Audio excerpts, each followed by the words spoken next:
Hello guys, welcome to another grand interesting video on your Leansimcorp, and in this today's tutorial we are going to understand about creating AGV and transport logic. So we are going to use AGVs to transport material from one location to another. We are going to understand about AGV paths, AGVs, routing, and many more stuffs.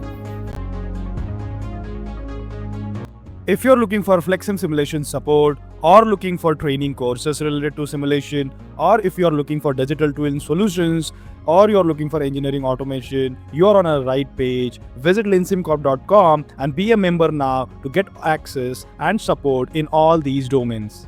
Hello guys, welcome to another grand interesting video on your Leansimcorp. And in this tutorial, we are going to understand next part of AGVs, and that is like we are going to use AGVs by deploying process flow. Okay, so process flow will help us make activities or logics for the AGVs, and that is what we are going to learn in this tutorial. So stay tuned till end of this video. If you are new to the channel, do not forget to subscribe, like, share this with your friends. Do not forget to comment your doubts and visit our website leansimcorp.com. So what we are going to do in this tutorial is we are going to use advanced AGV process flow, which is by default available here. So if you go in this process flow out there, go in this, and here if you see we have different types of AGV process flows already available, right? In the advanced AGV process flow, which will by default get you all these activities populated out here, you just need to add these two AGVs into this process flow here by clicking on this attach object instances, and we selected these two AGVs. Right now, the best part is you need to remove this sender book connections and all that, because that is not needed now. I'll just delete the dispatcher itself, so everything goes off, and we need to remove these output ports from the last tutorial model. Okay, if you're looking for Flexsim Simulation support, or looking for training courses related to simulation, or if you're looking for digital twin solutions, or you're looking for engineering automation, you're on a right page. Visit Leansimcorp.com and be a member now to get access and support in all these domains. And we need to do a lot of changes now. Let us understand about it step by step. So we're going to keep these unloading, staging and all that as it is, and we are now going to use these details. Now what we have to do is, in the lists, you can see that automatically in the list AGV work thing has been created. Okay, what is the work of this? The work of this is that it will put in your task of the AGV's work into this system, okay, which is known as AGV work. And what we're going to do is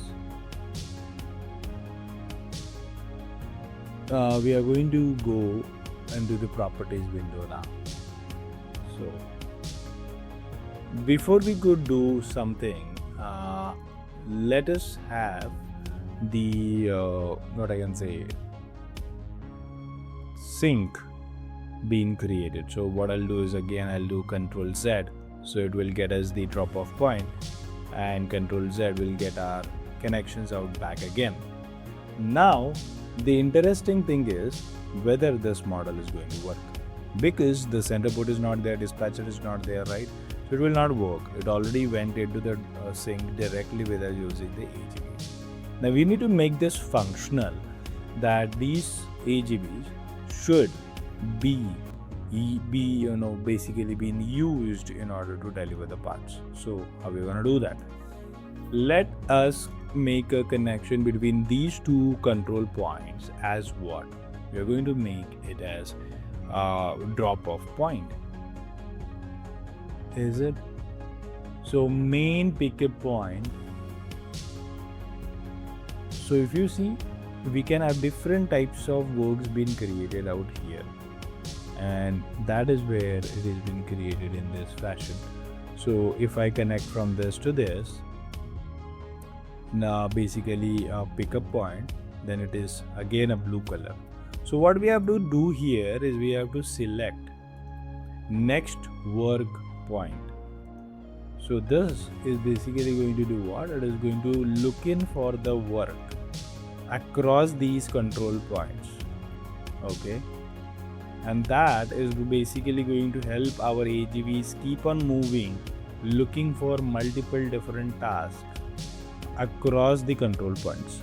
Okay, so I'm just putting this next work point and then next work point, right? So we have created these all next work point, next work point, next work point. Okay,